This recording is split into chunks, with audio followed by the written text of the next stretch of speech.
Mi nombre es Silas, y nunca olvidaré la noche en que el comedor de Clara Maeve se convirtió en cenizas, allá por el final de 1885.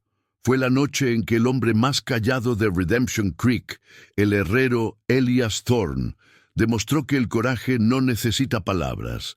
Él salvó a la cocinera del incendio, y ella, sin saberlo, encendió un fuego distinto en la vida de él, uno que ni el más crudo invierno de Montana podría apagar.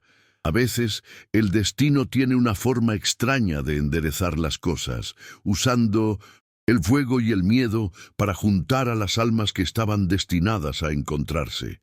Escuchen mi historia hasta el final y díganme qué habrían hecho ustedes en su lugar. Déjenme saber también desde qué ciudad me escuchan. Necesito saber que no estoy solo en esto. Si quieren oír más historias del viejo oeste como esta, suscríbanse al canal. El fuego no pidió permiso. Se tragó el Maeve's Plate con una furia que parecía personal, vomitando humo negro contra un cielo tan oscuro y frío que las 100 estrellas parecían trozos de hielo. El olor a pino quemado y a sueños deshechos se extendía por todo Redemption Creek, despertando a la gente de sus camas. El primero en llegar no fue el sheriff ni los vecinos con sus cubos de agua, sino Elias Thorne. Salió de su herrería, al otro lado de la calle, con el rostro iluminado por el resplandor anaranjado, y en sus ojos no había duda, solo una determinación dura como el acero que forjaba cada día.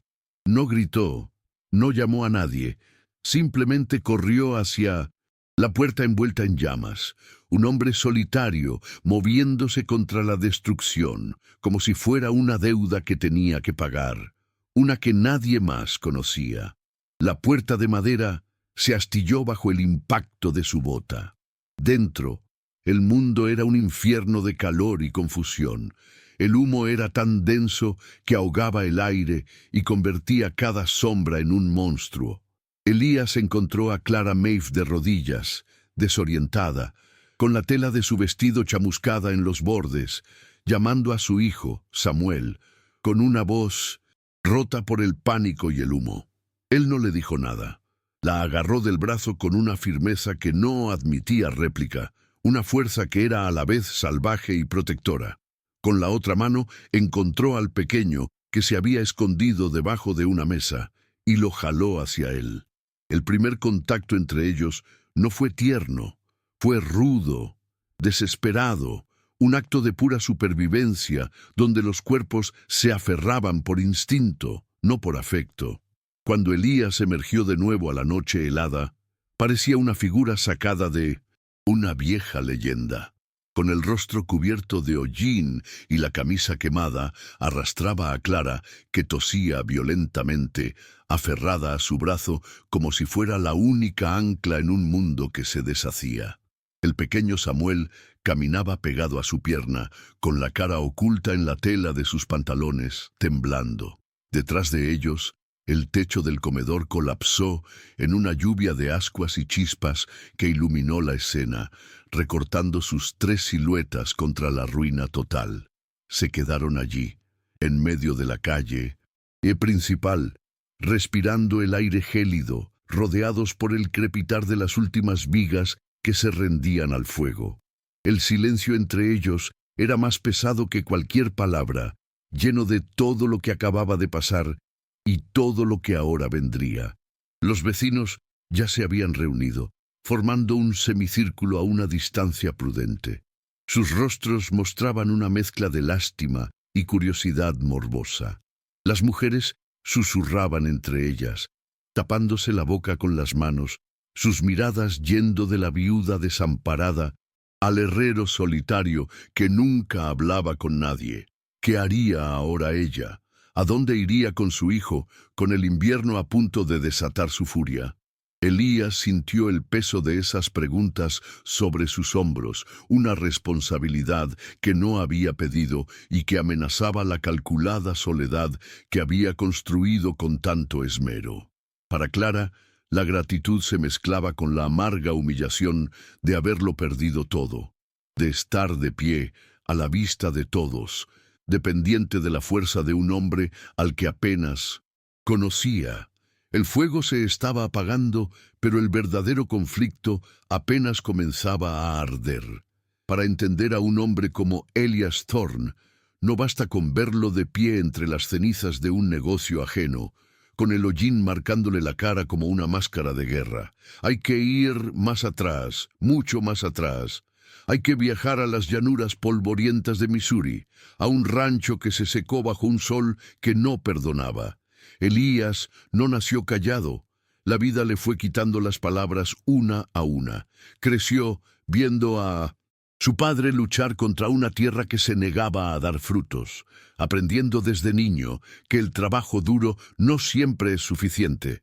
Vio cómo la sequía se llevaba primero las cosechas, luego el ganado y finalmente la esperanza en los ojos de su familia. La primera gran lección que recibió fue sobre la pérdida, sobre cómo el mundo podía arrebatarte todo lo que amabas sin previo aviso y sin una pizca de remordimiento.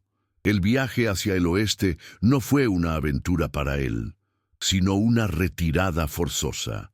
Mientras otros buscaban oro o gloria, la familia Thorne solo buscaba un lugar donde la tierra no fuera una enemiga. Elías aprendió a leer el cielo, a entender el lenguaje de los caballos y a confiar más en la solidez de una viga bien puesta que en las promesas de los hombres. Vio a su madre envejecer 10 años en un solo verano, con las manos agrietadas y la mirada perdida en un horizonte que siempre parecía alejarse. Fue en esos años de movimiento constante, durmiendo bajo las estrellas y comiendo lo que se podía cazar, donde su silencio se convirtió en su compañero más fiel. Hablar no llenaba el estómago, ni reparaba una rueda rota. Hacerlo, sí. Y Elías se convirtió en un hombre de hacer, no de decir. Conoció a Elara en una feria del condado, no mucho después de establecerse en Montana. Ella no era la mujer más hermosa del lugar, pero tenía una risa que parecía capaz de hacer brotar flores en el suelo más yermo. A diferencia de otras, no se sintió intimidada por su silencio. Al contrario, parecía entenderlo. Le hablaba como si él estuviera respondiendo a cada frase, llenando los espacios vacíos con su propia calidez. Elías nunca supo cómo cortejar con flores o palabras bonitas. En su lugar, le reparó la cerca del corral a su padre. Afiló las herramientas de su cocina y una tarde le forjó un pequeño broche de hierro en forma de hoja de roble. Era su lenguaje, un dialecto hecho de sudor, fuego y metal, y Elara lo entendía a la perfección. Su noviazgo fue una sucesión de pequeños gestos. Él le dejaba un trozo de madera tallada en el porche, y ella le dejaba un pastel de manzana recién horneado en el yunque de su herrería. No hubo grandes declaraciones, solo una certeza que crecía entre ellos como un árbol fuerte y silencioso. La noche en que le propuso matrimonio, bajo una luna tan brillante que parecía un farol colgado del cielo, no le prometió riquezas ni una vida fácil. Le prometió un techo que no goteara, leña seca para el invierno y sus manos para construir lo que necesitaran. Le prometió su fuerza y su lealtad. Para Elara, que había visto a tantos hombres hacer promesas vacías, aquello fue más valioso que todo el oro del mundo. Se casaron en primavera, con la esperanza floreciendo a su alrededor. Esos primeros años fueron los únicos en la vida de Elías en los que sintió que el mundo no estaba tratando de quitarle algo. Construyeron una pequeña casa junto a la herrería, y el sonido constante de su martillo se mezclaba con el olor del pan que Lara horneaba. Por primera vez, su silencio no era una armadura, sino un espacio de paz que compartía con ella. No necesitaban hablar para saber lo que el otro sentía. Una mirada, un roce de manos, la forma en que ella le servía el café por la mañana. Todo era una conversación. Elías empezó a creer que quizás la vida no era solo una lucha por la supervivencia, que tal vez solo tal vez, había espacio para algo parecido a la felicidad. Fue un pensamiento peligroso, uno que el destino no tardaría en castigar. Luego llegaron las guerras de los Sioux, un conflicto lejano que, de repente, llamó a su puerta. No fue por patriotismo que se alistó, fue por necesidad, por la paga que mantendría a Elara a salvo durante el invierno. Dejarla fue como arrancarse una parte de sí mismo. Le prometió volver, y esa promesa se convirtió en su única oración en los meses que siguieron. En el campo de batalla, vio la clase de brutalidad que hace que un hombre se cuestione si la humanidad tiene algún valor. El frío, el hambre y el miedo constante se convirtieron en su nueva realidad. Vio a hombres buenos morir por nada, y el silencio que había sido su refugio se transformó en una prisión helada, llena de imágenes que nunca podría describir. Fue allí donde perdió a su mejor amigo, un joven granjero de Dakota, en una emboscada sin sentido. Lo sostuvo en sus brazos mientras la vida se le escapaba, y en ese momento algo dentro de Elías se rompió para siempre. La guerra le enseñó la lección más cruel de todas, que los apegos eran una debilidad, un ancla que solo servía para arrastrarte al fondo del dolor. El único modo de sobrevivir no era solo ser fuerte, sino estar solo. Cuando finalmente regresó a Redemption Creek, era un hombre diferente, más duro, más distante. La luz en sus ojos se había atenuado y la muralla a su alrededor se había vuelto más alta y gruesa, incluso para Elara. Ella lo intentó, con toda la paciencia y el amor del mundo. Trató de derribar esos muros, de llegar al hombre que se había ido, pero él no sabía cómo dejarla entrar, cómo podía contarle los horrores que había presenciado, cómo podía compartir la oscuridad que llevaba dentro sin manchar la luz de ella. Así que guardó silencio, trabajando en la forja desde el amanecer hasta el anochecer, tratando de golpear el acero con tanta fuerza que los recuerdos se hicieran pedazos. Vivían juntos, pero una distancia invisible se había instalado entre ellos, un abismo creado por la guerra que ninguno de los Tais no sabía cómo cruzar. Él la amaba, de eso no había duda, pero su amor ahora estaba teñido de miedo. El miedo a perderla, el miedo a no ser suficiente para protegerla. La fiebre llegó ese invierno sin ser invitada, deslizándose por el pueblo como una serpiente silenciosa. Elara fue una de las primeras en caer. Elías, el hombre que podía domar el hierro y la madera, que había sobrevivido a la guerra, se encontró completamente indefenso ante un enemigo que no podía ver ni golpear. La observó, debilitarse día a día, su risa convirtiéndose en una tos seca, su calor vital desvaneciéndose bajo las mantas. Hizo todo lo que pudo. Trajo al médico, preparó caldos, mantuvo el fuego encendido día y noche, pero nada funcionó. Se sentía como en Missouri de nuevo, viendo cómo algo que amaba se le escapaba de las manos, sin que su fuerza sirviera para nada. Murió una noche de nevada, en silencio, mientras él le sostenía la mano. En ese momento, Elías hizo un juramento. Nunca más, nunca más, permitiría que alguien dependiera de él de esa manera. Nunca más se permitiría ser tan vulnerable. La culpa lo carcomía. Se convenció de que, de alguna manera, había fallado. Su silencio, su distancia después de la guerra, la había debilitado. Si hubiera sido un mejor esposo, habría tenido ella la fuerza para luchar contra la enfermedad. Eran preguntas sin respuesta que lo torturaban en la soledad de su casa, ahora vacía. Se culpó por no haberla podido salvar, y ese fracaso se convirtió en la piedra angular de la fortaleza que construyó a su alrededor. Desde entonces, su vida se redujo al perímetro de su herrería.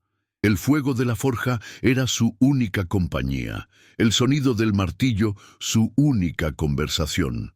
Se convirtió en el hombre que el pueblo conocía, el herrero solitario, el viudo que nunca hablaba, una figura tan permanente y silenciosa como las montañas que rodeaban Redemption Creek.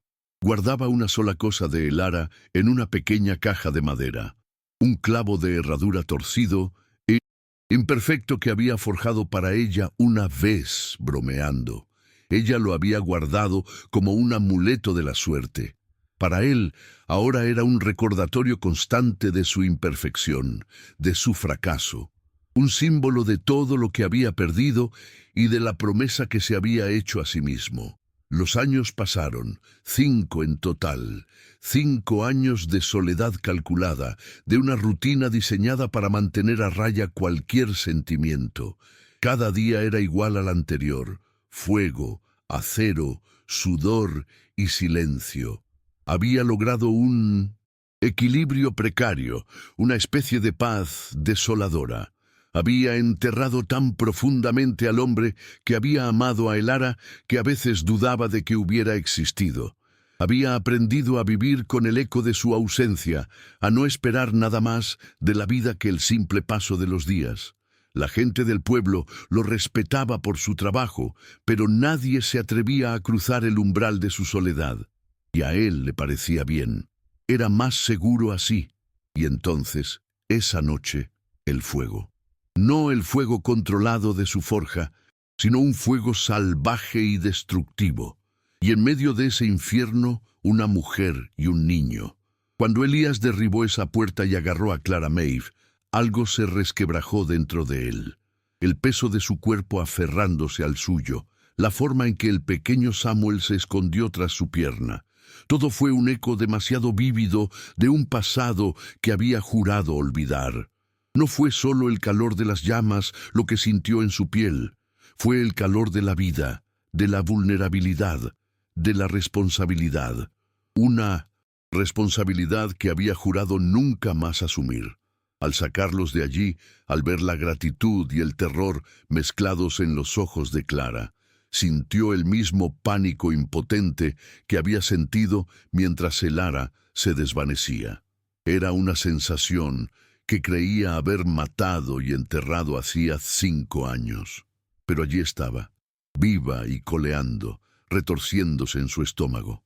La gratitud de ella era un peso, la necesidad de su hijo, una cadena. Al salvarlos, había roto su propio juramento. Había permitido que 2 personas dependieran de él, aunque fuera por un instante. Y ese instante amenazaba con derrumbar los 5 años de murallas que había construido con tanto esmero, piedra por piedra, en el silencio de su corazón. De pie en la calle, con el olor a ceniza en el aire, y las miradas del pueblo clavadas en él, Elías sintió una terrible premonición. Su pasado y su presente acababan de chocar con la fuerza de 2 trenes de mercancías. La mujer que había salvado no solo había perdido su hogar, sin saberlo, había encendido una llama en las ruinas de la vida de él. Una llama que amenazaba con iluminar todos los rincones oscuros que había mantenido cerrados, o con quemar lo poco que quedaba de su paz autoimpuesta. El fantasma de Elara susurraba una advertencia en el viento helado, mientras la presencia viva y desesperada de Clara Maeve le exigía una respuesta. Y así, el dilema de Elias Thorne no era qué hacer con la viuda y su hijo. Eso era solo la superficie. El verdadero conflicto ardía en su interior. Una batalla silenciosa entre el recuerdo de un amor perdido y el terror de sentir algo de nuevo. Cada gesto de gratitud de Clara, cada mirada curiosa del pequeño Samuel, era como un golpe de martillo en la frágil estructura de su soledad. Había pasado años forjando una armadura para protegerse del dolor, pero ahora se daba cuenta de que esa misma armadura se había convertido en una jaula, y la llave para abrirla estaba, aterradoramente, en manos de la mujer que acababa de arrancar de las llamas. Los primeros días en la cabaña abandonada fueron un acuerdo tácito de distancias. El espacio entre la herrería de Elías y el pequeño refugio de Clara se medía no solo en pasos, sino en silencios.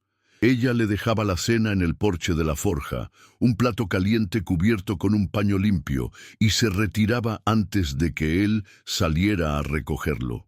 Él, a cambio, dejaba un montón de leña recién cortada junto a la puerta de ella, apilada con una precisión casi matemática, siempre al amanecer, antes de que el humo de la estufa de Clara comenzara a serpentear hacia el cielo pálido.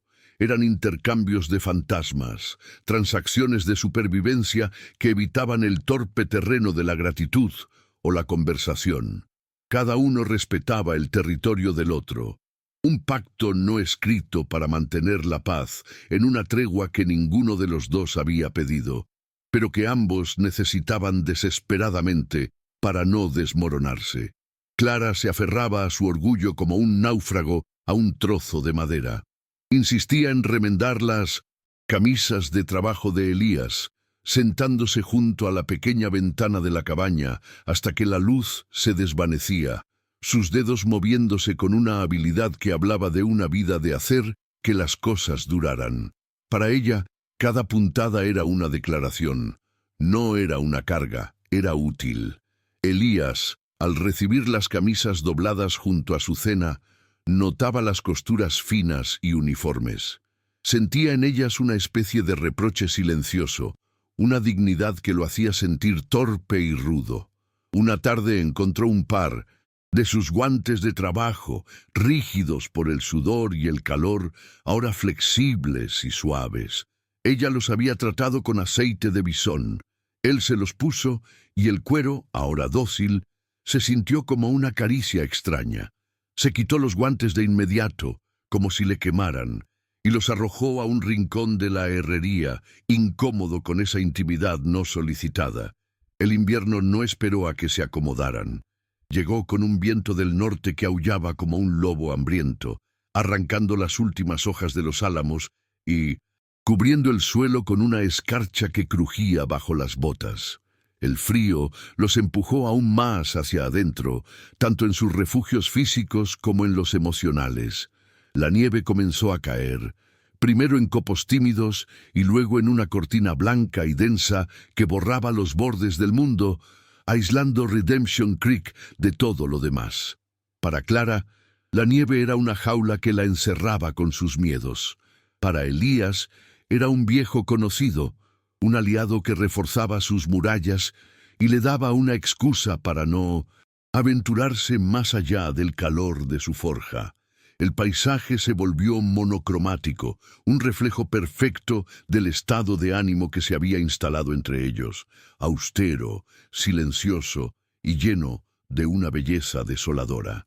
Los murmullos en el pueblo crecieron al mismo ritmo que la nieve se acumulaba. Cuando Clara iba al emporio a por provisiones, las conversaciones se detenían. Sentía las miradas en su espalda, una mezcla de lástima y juicio. Martha Higgins, la esposa del predicador, una mujer cuya piedad era tan afilada como un cuchillo, se le acercó un día junto al mostrador de las harinas. No le dijo nada directamente, pero sus palabras sobre la apariencia de la decencia y la vulnerabilidad de una viuda fueron tan claras como una bofetada. Clara regresó a la cabaña con las mejillas ardiendo, no de frío, sino de humillación. Esa noche, cuando dejó la cena para Elías, incluyó una nota. «Buscaré otro lugar tan pronto como el tiempo mejore», escribió con una caligrafía temblorosa. Al día siguiente, encontró la nota de vuelta en su porche, doblada junto a un pequeño pájaro de madera tallada, sin ninguna respuesta escrita. El pájaro era para Samuel. El silencio era para ella. Elías sentía la presión a su manera. El sheriff Brody se detuvo en la herrería una tarde, con el pretexto de que le revisara una herradura a su caballo. Mientras Elías trabajaba, el sheriff, sin mirarlo, habló del clima, de las reservas de heno y, finalmente, de Jedediah Kane. Mencionó que Kane había estado preguntando por el terreno del antiguo comedor, hablando de expandir su rancho. Elías no levantó la vista del yunque, pero sus golpes se volvieron más duros, más rítmicos, como si estuviera tratando de ahogar las palabras del sheriff con el sonido del metal. Brody lo sabía, sabía que Elías escondía algo.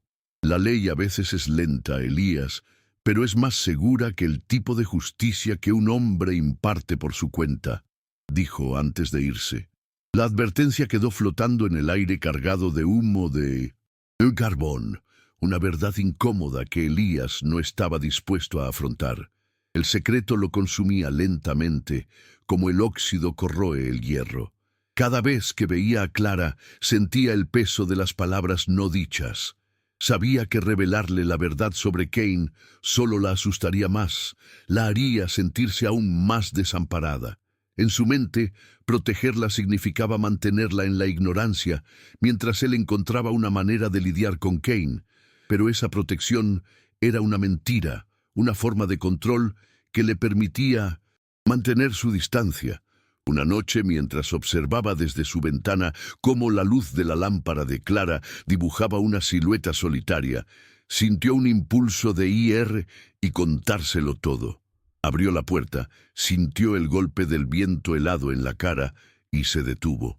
Recordó la mano de Lara fría en la suya, recordó su juramento. Proteger significaba estar solo, no compartir una carga. Cerró la puerta y con ella una oportunidad más de conectar. Hubo momentos en que la armadura de Elías casi se resquebrajó. Samuel, el hijo de Clara, se convirtió en un asaltante involuntario de su fortaleza. El niño, fascinado por el fuego y el poder de la herrería, a menudo se quedaba en el umbral, observándolo trabajar durante horas. No hablaba, solo miraba, con una admiración silenciosa que a Elías le resultaba profundamente inquietante. Un día, Samuel se acercó con un trozo de metal retorcido que había encontrado. ¿Puedes arreglarlo?, preguntó, su primera pregunta directa. Elías tomó el trozo de hierro, lo calentó en las brasas hasta que se puso al rojo vivo, y con unos pocos golpes expertos lo convirtió en un gancho tosco pero funcional. Cuando se lo devolvió, el niño lo miró como si hubiera presenciado un milagro. Esa mirada de pura confianza fue como una fisura en el hielo que cubría el corazón de Elías, una fisura dolorosa y peligrosa. Clara observaba estas interacciones desde la distancia, con una mezcla de esperanza y temor. Veía cómo su hijo, que se había vuelto tan retraído, desde el incendio parecía encontrar una especie de ancla en la presencia sólida y silenciosa del herrero. Se sentía agradecida, pero también le dolía. El hombre que le ofrecía a su hijo pequeños momentos de atención era el mismo que mantenía un muro infranqueable con ella. Intentó romperlo una vez. Le llevó el café directamente a la herrería en lugar de dejarlo con la cena. Él la miró sorprendido, con el martillo en la mano, el sudor brillando en su frente. «Gracias», dijo ella, su voz apenas un susurro por encima del silbido del fuego. Él solo asintió, tomó la taza y se dio la vuelta para volver a su trabajo. La conversación murió antes de nacer, y Clara se retiró sintiéndose como una tonta, con el portazo invisible resonando en sus oídos. La distancia entre ellos se materializó en objetos. Elías comenzó a forjar algo en secreto, por las noches, después de terminar sus encargos. Eran unas bisagras de puerta, intrincadas, con un diseño de hojas de parra. Eran para Clara, un regalo que no sabía cómo dar. Imaginaba dejarlas en su porche, como hacía con la leña, pero el gesto se sentía demasiado personal, demasiado cercano a una promesa. Las bisagras representaban un futuro, una puerta nueva, y él no estaba seguro de querer abrir ninguna. Así que las guardó en una caja bajo un montón de trapos, un regalo que nunca se entregaría. Mientras tanto, Clara horneó un pastel de manzana usando las últimas de sus provisiones. Era la receta de su madre, la que guardaba para ocasiones especiales. Lo dejó en el porche de Elías, pero esa noche la nevada fue tan intensa que cuando él lo encontró por la mañana, estaba congelado y cubierto de nieve. una ofrenda arruinada. Las cartas nunca enviadas eran las peores. Clara escribió varias a su hermana en el este, describiendo su situación. En cada borrador intentaba explicar quién era Elías Thorne. «Es un hombre bueno, pero roto», escribió en uno. «Me salvó la vida, pero no me deja entrar en la suya», confesó en otro. Nunca envió ninguna de esas cartas. Parecía una traición poner en palabras la complejidad de su relación, y además, ¿qué solución podría ofrecerle su hermana desde 1000 millas de distancia? Elías, por su parte, mantenía conversaciones enteras con Clara en su cabeza. Le explicaba sobre Cain, le contaba sobre Elara, le decía que el miedo que veía en sus ojos no era por ella, sino por sí mismo. Pero cuando la tenía delante, las palabras se convertían en ceniza en su boca, y el silencio, su viejo y leal compañero, tomaba el control. La tensión se acumulaba como la presión en una caldera, esperando una válvula de escape o una explosión. La visita del médico para ver a otro vecino enfermo trajo noticias del mundo exterior. Habló de la tensión con los rancheros por los derechos del agua y de cómo hombres como Jedediah Cain se estaban volviendo más agresivos, aprovechando la ley a su antojo. Elías escuchó cada palabra y el peso de su secreto se hizo casi insoportable. Sabía que Cain no se detendría con el incendio. El terreno de Clara era demasiado valioso. La pasividad de Elías ya no era una forma de protección. Se estaba convirtiendo en una invitación al desastre. El tiempo se estaba agotando, y él lo sentía en cada golpe de su martillo, en cada ráfaga de viento que azotaba las paredes de su soledad autoimpuesta. Una tarde, un encuentro casual lo cambió todo. Clara había ido al arroyo a buscar agua, ya que su pozo se había congelado. Elías la vio desde la herrería, luchando contra el viento con 2 cubos pesados. Sin pensarlo, salió a ayudarla. No hablaron mientras caminaban de regreso. El único sonido era el crujido de la nieve bajo sus botas y el tintineo del agua en los cubos. Cuando llegaron a la cabaña, sus manos se rozaron al pasarle uno de los cubos. Fue un contacto fugaz, piel contra piel en el frío cortante, pero fue suficiente para que ambos se detuvieran. Se miraron a los ojos por primera vez sin barreras, sin pretextos. En la mirada de ella, él vio una pregunta desesperada. En la de él, ella vio un dolor tan profundo que la dejó sin aliento. El momento se rompió tan rápido como había llegado. Él asintió bruscamente y se marchó, dejándola en el umbral con el corazón latiéndole con fuerza. Esa noche, la ventisca arreció con una furia apocalíptica. El viento arrancó un postigo de la ventana de la cabaña de Clara con un estruendo violento. El frío y la nieve entraron a raudales. Samuel gritó asustado. Antes de que Clara pudiera reaccionar, la puerta se abrió de golpe y Elías estaba allí, con un martillo y clavos en la mano, su figura recortada contra el blanco torbellino del exterior. No dijo una palabra. Se arrodilló, luchó contra la fuerza del viento para volver a colocar el postigo y lo aseguró con golpes rápidos y precisos. Cuando terminó, se levantó, cubierto de nieve, y sus ojos se encontraron de nuevo con los de Clara. El pequeño Samuel corrió y se abrazó a su pierna, igual que la noche del incendio, y en ese instante Elías comprendió que sus muros, por altos que fueran, no podían detener la vida, ni el miedo, ni la necesidad. El incidente del postigo fue un punto de inflexión. La convivencia ya no podía sostenerse en la frágil base de los intercambios silenciosos. La tormenta de afuera había forzado una grieta en la tormenta de adentro. Elías volvió a su herrería esa noche sintiéndose expuesto, vulnerable. El abrazo del niño en su pierna había sido como una marca al rojo vivo. Se dio cuenta de que su aislamiento no solo lo estaba protegiendo a él, estaba dejando a Clara y a Samuel a merced de otras amenazas, tanto del clima como de los hombres. La gratitud en los ojos de Clara ya no era un peso, era un espejo que le devolvía el reflejo de un hombre que se escondía. La pregunta ya no era si debía involucrarse, sino cómo. El miedo a sentir de nuevo luchaba contra el miedo aún mayor de fallarles como sentía que le había fallado a Elara. La oportunidad para que Kane hiciera su siguiente movimiento llegó con la primera tregua de la tormenta. El pueblo entero pareció salir de su hibernación, dirigiéndose al emporio para reabastecerse. Elías estaba allí, comprando sacos de carbón, cuando vio a Kane acercarse a Clara junto al mostrador. No podía oír lo que decía, pero vio el cambio en la postura de ella. Vio cómo su espalda se enderezaba, cómo levantaba la barbilla con una dignidad desafiante. Vio la sonrisa condescendiente de Kane, una amenaza velada en un gesto supuestamente cortés. Y lo vio todo.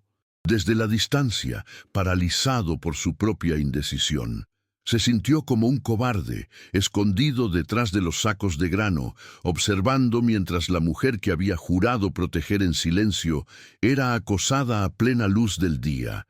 En ese momento, la verdad lo golpeó con la fuerza de su propio martillo.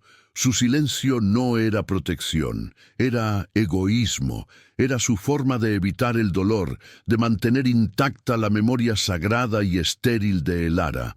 Al ocultarle la verdad a Clara, no la estaba salvando del miedo, la estaba desarmando, dejándola sola para enfrentarse a un depredador del que ni siquiera conocía el nombre.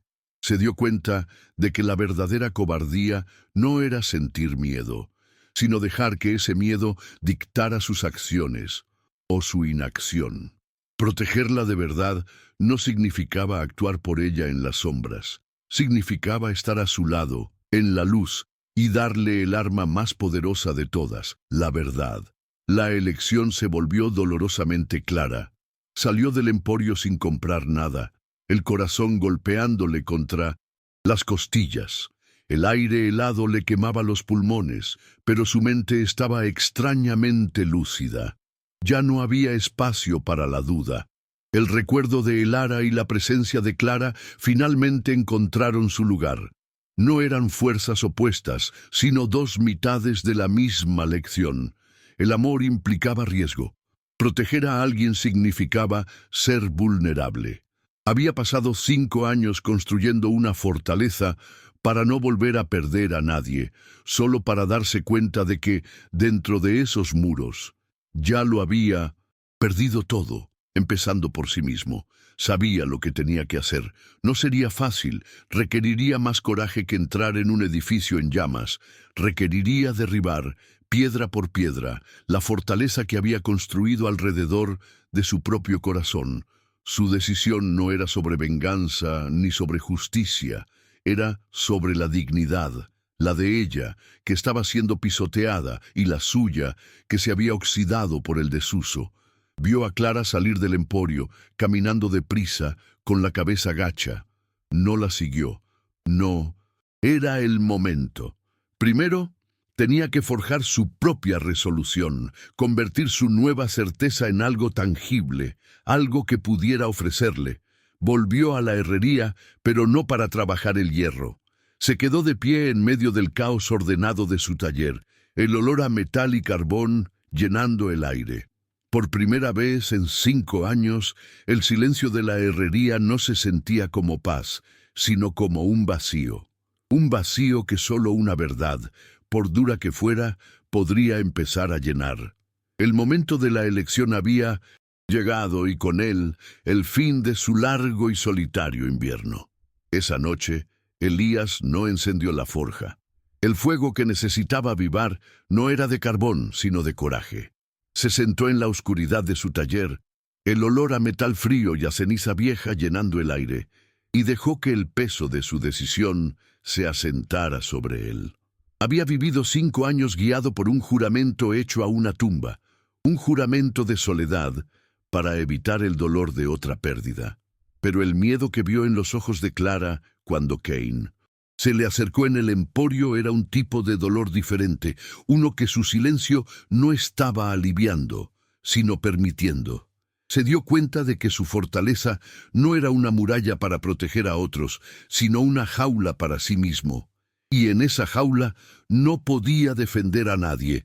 La imagen de Elara, pálida y sin vida, se superpuso por un instante con la de Clara, desafiante y viva.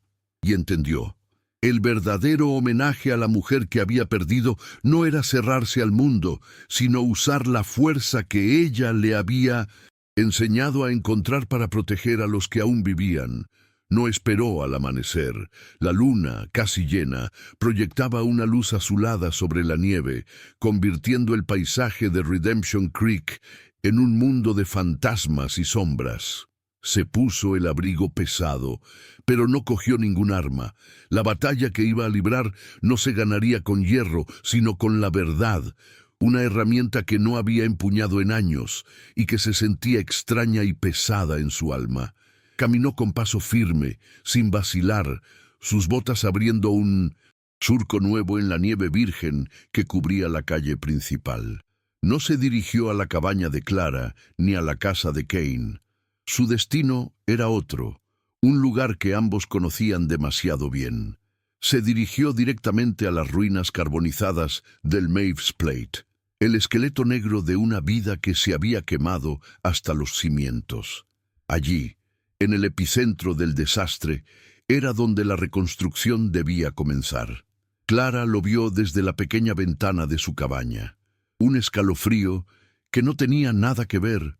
Con el frío le recorrió la espalda.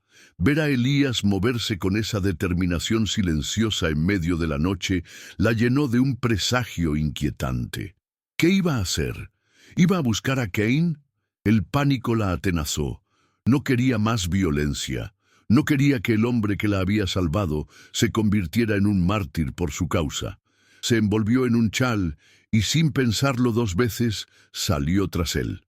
El frío era tan intenso que le cortaba la respiración, pero la necesidad de entender, de detenerlo si era necesario, era más fuerte. Lo siguió a distancia, una pequeña figura moviéndose en la estela del gigante silencioso, con el corazón latiéndole con la fuerza de un tambor de guerra. Cuando llegó a las ruinas, lo encontró de pie en lo que había sido el centro del comedor. No estaba mirando hacia el pueblo ni buscando a nadie. Estaba mirando los escombros, los restos de las mesas, las vigas ennegrecidas que apuntaban al cielo como dedos acusadores. Y entonces, para su asombro, él se arrodilló. Con sus propias manos, grandes y callosas, empezó a apartar los trozos de madera quemada y los restos carbonizados. No era un acto de rabia, sino de método. Movía cada pieza con cuidado, como si estuviera buscando algo, o quizás, como si estuviera limpiando una herida. Clara se quedó en el umbral invisible de su antiguo negocio, sin atreverse a hablar, observando a aquel hombre librar una batalla silenciosa contra la destrucción que la había dejado sin nada. El sonido de sus manos moviendo los escombros era el único ruido en la noche helada. Finalmente, él pareció sentir su presencia. Se detuvo, pero no se giró de inmediato. Se quedó de rodillas, con la espalda hacia ella, y su voz, cuando habló, fue baja y áspera como el roce de dos piedras. El incendio no fue un accidente, Clara. Las palabras quedaron suspendidas en el aire, tan frías y afiladas como el propio invierno. Clara sintió que el suelo desaparecía bajo sus pies. Lo había sospechado en el fondo de su mente, en esas noches de insomnio en las que el miedo no la dejaba dormir, pero oírlo en voz alta de él lo hizo terriblemente real. Era una verdad que cambiaba todo, que teñía su gratitud de una nueva y oscura tonalidad. Elías se levantó lentamente y se giró para mirarla. La luz de la luna iluminaba la mitad de su rostro, dejando la otra en la sombra, pero en sus ojos había una claridad que ella nunca había visto antes. No había rastro de la distancia habitual, de la muralla que siempre ponía entre ellos. Solo había un cansancio profundo y una determinación inquebrantable. Fue Jedediah Kane, continuó. su voz sin inflexiones, declarando un hecho tan sólido como el acero de su yunque. Lo vi esa noche, escabulléndose mientras todo ardía. No tenía pruebas, solo la certeza. Y no te dije nada porque creí que te estaba protegiendo. La confesión fue simple, directa, desprovista de cualquier intento de justificación. Era la admisión de un error, de un juicio equivocado nacido de su propio pasado. Clara dio un paso adelante, el crujido de la nieve bajo sus pies sonando como un disparo en el silencio. La ira y el miedo luchaban en su interior, protegiéndome, manteniéndome en la oscuridad, mientras el hombre que quemó mi vida sigue caminando libre por este pueblo. A eso le llamas protección, Elías. Su voz temblaba, no de debilidad, sino de una furia contenida. Se sentía traicionada, tratada como una niña asustada que no podía manejar la verdad. Toda la gratitud que había sentido, todos los pequeños gestos que había interpretado como un cuidado silencioso, se retorcieron y se convirtieron en algo amargo. Su silencio no había sido un escudo para ella, sino para él. Un escudo para no tener que involucrarse, para no tener que sentir. Él no se defendió. Simplemente aceptó sus palabras, asintiendo levemente como si esperara esa reacción, como si supiera que se la merecía. Estaba equivocado, admitió, y en esas 3 palabras, Clara escuchó el peso de 5 años de su soledad y de un dolor que nunca había compartido con nadie. Después de que mi esposa, después de Lara, me prometí a mí mismo que nunca más dejaría que nadie dependiera de mí. Pensé que la fuerza significaba estar solo, no arrastrar a nadie a mis problemas, pero al intentar mantenerte a salvo del miedo, te dejé sola con él, y eso no es protección, es cobardía. La vulnerabilidad en su voz era algo tan nuevo, tan inesperado, que desarmó por completo la ira de Clara, dejando solo un dolor compartido. Se quedaron en silencio por un largo momento, rodeados por los fantasmas de todo lo que habían perdido. El viento soplaba entre las ruinas, llevando consigo el olor a ceniza y a un invierno que parecía no tener fin. Elías metió una mano en el bolsillo de su abrigo y sacó algo. No era grande, pero el metal oscuro brillaba débilmente bajo la luz de la luna. Lo sostuvo en la palma de su mano, extendiéndola hacia ella. Clara se acercó, vacilante, y miró. Eran un par de bisagras de 1900 y puerta. No eran unas bisagras cualquiera. Estaban forjadas con un cuidado exquisito, con un delicado patrón de hojas de parra grabado en el metal. Eran perfectas, una obra de arte nacida del fuego y la fuerza. «Las hice para ti», dijo él, su voz apenas un susurro. No sabía cómo dártelas, no sabía qué significaban. Clara levantó la vista de las bisagras y lo miró a los ojos. En ese instante comprendió. No eran solo un regalo, eran una promesa. Eran el lenguaje de un hombre que no sabía hablar de sentimientos, pero que sabía construir, forjar, crear algo nuevo y duradero a partir de la materia prima más resistente. No eran para una puerta que ya existía, sino para una que aún no se había construido. Eran un futuro, una posibilidad, una oferta de empezar de nuevo, desde las cenizas. Tomó las bisagras de su mano. El metal estaba frío, pero se sentía pesado y real, un ancla en un mundo que se había vuelto incierto. El gesto lo cambió todo. Ya no era el salvador y ella la víctima. Ya no. Era el protector y ella la protegida. Eran 2 personas, de pie en medio de las ruinas de una vida, sosteniendo una promesa de otra. La verdad sobre Kane seguía siendo una amenaza aterradora, pero ahora no estaba sola para enfrentarla.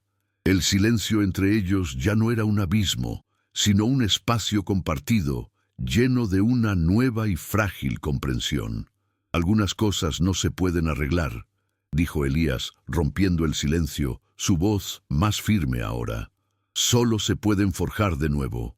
La frase tan simple y tan propia de él resonó en el corazón de Clara con la fuerza de un martillo sobre el yunque.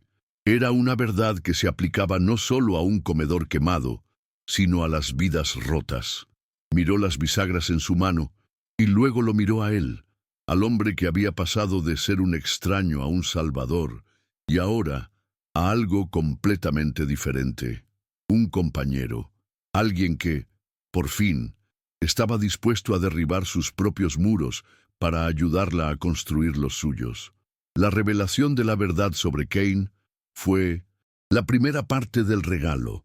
La confesión de su propio miedo fue la segunda. Y las bisagras, ese objeto sólido y tangible, fueron la tercera. Juntas formaban algo más poderoso que cualquier acto de venganza o justicia apresurada. Formaban una base. Por primera vez desde que había llegado a Redemption Creek, Clara no se sintió como una extraña luchando por sobrevivir.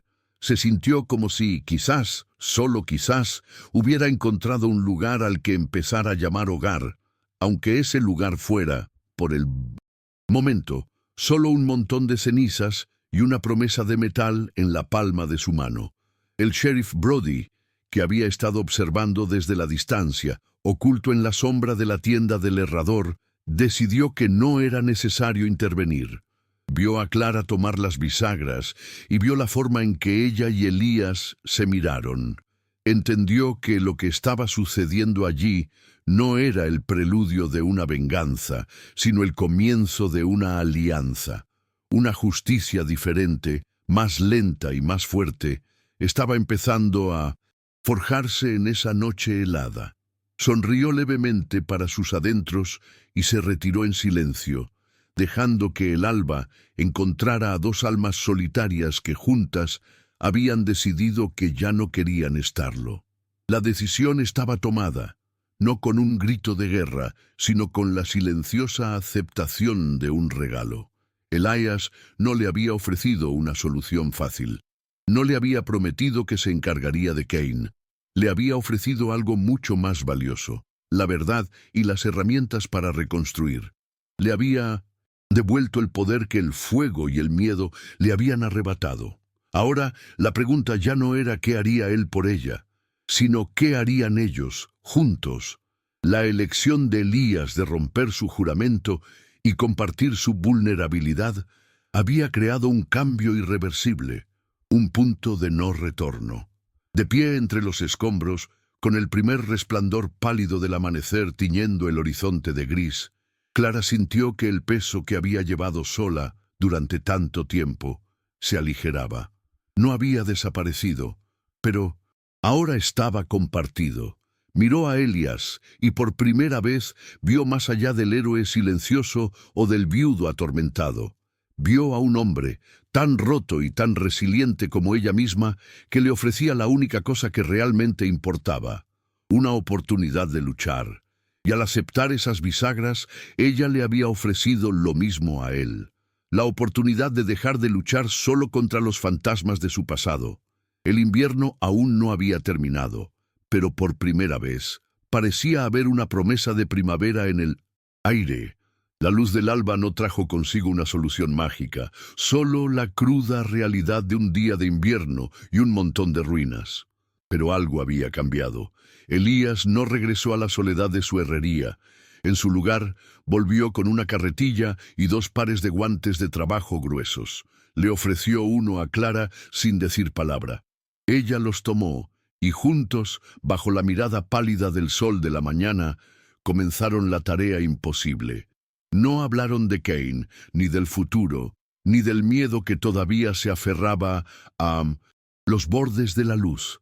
Simplemente trabajaron. Cada viga que movían, cada puñado de ceniza que apartaban, era una frase en una conversación que no necesitaba voz. Era un acto de desafío, una declaración silenciosa hecha no solo a un hombre, sino al destino mismo. Estaban limpiando el pasado, no para borrarlo, sino para hacer espacio para construir algo encima. Y en ese trabajo compartido, en el ritmo de su esfuerzo mutuo, encontraron una nueva clase de fuerza, una que no venía de un solo individuo, sino de la unión de dos. Redemption Creek observaba. Las cortinas se movían en las ventanas. Las conversaciones en el emporio se detenían cuando alguien mencionaba al herrero y a la viuda. Pero el tono de los murmullos había cambiado. La curiosidad maliciosa había sido reemplazada por un respeto a regañadientes. Ver a Elias Thorne, el hombre que se había encerrado en sí mismo durante 5 años, trabajando a la luz del día para ayudar a reconstruir la vida de otra persona, era un espectáculo que desarmaba el juicio. A media mañana el señor Henderson, el dueño del emporio, cruzó la calle con 2 tazas de café humeante. Las dejó en un poste cercano, dio un breve asentimiento a Elías y se marchó. No era caridad, era una inversión en la decencia. Era el pueblo eligiendo un bando, no con horcas y antorchas, sino con la simple moneda de la comunidad. La solidaridad silenciosa de la gente común se estaba convirtiendo en un muro invisible, mucho más fuerte que cualquiera que Elías hubiera construido alrededor de su corazón. Jedediah Kane lo vio. Pasó a caballo por la calle principal a media tarde, con la arrogancia de un hombre que cree ser dueño del mundo. Esperaba encontrar a una viuda aterrorizada, lista para vender su tierra por una miseria y huir del pueblo. En su lugar encontró a un herrero y a una cocinera con los rostros manchados de hollín y las manos cubiertas de astillas, trabajando codo con codo mientras un niño pequeño apilaba trozos de madera limpia. A un lado, vio al señor Henderson observando desde la puerta de su tienda, vio al sheriff Brody vigilando tranquilamente desde su oficina, vio una comunidad que había cerrado filas. Kane detuvo su caballo, su rostro una máscara de furia contenida. No hubo un solo grito, ninguna amenaza. Simplemente entendió que el juego había cambiado. La mujer que había creído aislada y vulnerable ahora tenía un ancla. Su poder, que se alimentaba del miedo y el aislamiento, se había evaporado bajo el sol de invierno. Espoleó a su caballo y se alejó. No como un conquistador, sino como un fantasma derrotado por la simple y tenaz resistencia de la gente decente. Las semanas que siguieron se midieron en el progreso de la reconstrucción. Con la ayuda de un par de vecinos que ofrecieron su tiempo y su madera, los cimientos de un nuevo edificio comenzaron a tomar forma. El día que colgaron la primera puerta nueva fue un hito silencioso. Elías trajo las bisagras de hojas de parra que le había dado a Clara. En las ruinas, con una precisión de cirujano, las ajustó al marco. Clara sostuvo la puerta mientras él la atornillaba. No se dijeron nada, pero el sonido del metal encajando en la madera fue tan solemne como un voto. Las bisagras, forjadas en secreto y entregadas como una confesión, encajaron a la perfección, moviéndose sin un solo chirrido. Samuel, que había estado observando todo con una atención reverente, se acercó y empujó la puerta, viéndola abrirse y cerrarse sobre un futuro que ahora parecía posible. Tocó el metal frío de las bisagras, como si estuviera tocando el corazón de la promesa que las había creado. El comedor aún no estaba terminado cuando la nieve comenzó a derretirse, pero el hogar ya estaba reconstruido. Una noche, mientras Clara preparaba la cena en la estufa de la cabaña, Elías estaba sentado en el porche, afilando una de las herramientas de ella, el sonido rítmico de la piedra de afilar llenando el aire tranquilo. Samuel jugaba cerca con el pájaro de madera que Elías le había tallado. No había necesidad de llenar el silencio. Ya no era un vacío de distancia, sino un lenguaje compartido de compañía y paz ganada a pulso. La amenaza de Kane se había desvanecido, no por la violencia, sino por la simple fuerza de la unidad. Elías levantó la vista de su trabajo y sus ojos se encontraron con los de Clara a través de la ventana abierta. Ella le sonrió, una sonrisa pequeña y genuina que no había tenido desde antes del incendio. No había sido un final de cuento, sino algo mucho más real y valioso. La prueba de que incluso sobre las cenizas La vida, con dignidad, siempre encuentra la manera de forjarse de nuevo.